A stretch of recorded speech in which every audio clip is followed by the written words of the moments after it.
ప్రజాప్రభుత్వం చేస్తున్న అభివృద్ధిని చూసి ఓర్వలేకే బీజేపీ, బీఆర్ఎస్ కలిసి తమపై బురద జల్లుతున్నాయని పీసీసీ అధ్యక్షుడు మహేష్ కుమార్ గౌడ్ విమర్శించారు.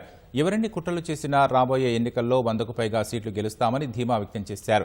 సంగారెడ్డిలో సర్పై బూత్ లెవెల్ ఏజెంట్ల సమావేశం జరిగింది. కార్యక్రమానికి ముఖ్య అతిథిగా మహేష్ గౌడ్ హాజరయ్యారు. ఎస్ఐఆర్ ప్రక్రియ పూర్తయ్యే వరకు బీఎల్ఏలతో పాటు కార్యకర్తలు అప్రమత్తంగా ఉండాలని మంత్రి దామోదరరావు సూచించారు. రాబోయే శాసనసభ ఎన్నికల్లో నిర్మల పోటీ చేస్తారు అంటూ జగ్గారెడ్డి మరోసారి ఉద్ఘాటించారు. గెలుపు కోసం కార్యకర్తలంతా కష్టపడాలని సూచించారు. ఎన్నికల సంఘం బీజేపీతో ములాఖత్ అయిందంటూ మహేష్ కుమార్ గౌడ్ ఆరోపించారు. ఇలా బీజేపీ పార్టీలు ఏమేమి ఆలోచించి చూస్తా ఉన్నారు. పవన్ కళ్యాణ్ ఏం మాట్లాడుతూ ఉన్నాడు?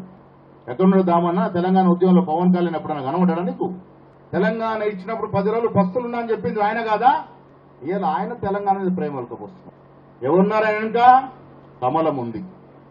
కమలం ఆడిస్తే ఈయన ఆడుతా ఉన్నాడు. మాకెవరి సానుభూతి అవసరం లేదు. కాంగ్రెస్ పార్టీ ఇక్కడ సమర్థవంతంగా సంక్షేమం ఇస్తుంది, అభివృద్ధిస్తూ ఉంది. బయట వారి సహకారం మాకు అవసరం లేదు.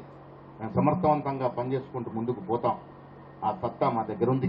నేను అడుగుతా ఉన్న గౌరవనీయ కిషన్ రెడ్డి గారిని, చిట్టా ఇవ్వండి. మీరు ఏం చేశారు ఈ 12 సంవత్సరాలుగా తెలంగాణకి? ఏం తీసుకొచ్చారు తెలంగాణకి? విభజన చట్టంలో హామీలు పూర్తి చేయలేకపోయినారు. ఇప్పటికీ కొన్ని వేల కోట్లు తెలంగాణకి రావాలి కేంద్రం నుంచి, ఇప్పించలేకపోతా ఉన్నారు. ఒకవైపు బీజేపీ, ఒకవైపు టీఆర్ఎస్. ఈ రాష్ట్రంలో జరుగుతున్న అభివృద్ధిని ఓర్వలేకపోతా ఉన్నారు. మిత్రులారా, రేపు ఎప్పుడు ఎన్నికలు వచ్చినా మనమందరం సమిష్టిగా పనిచేస్తే మళ్లీ అధికారంలోకి వస్తాం.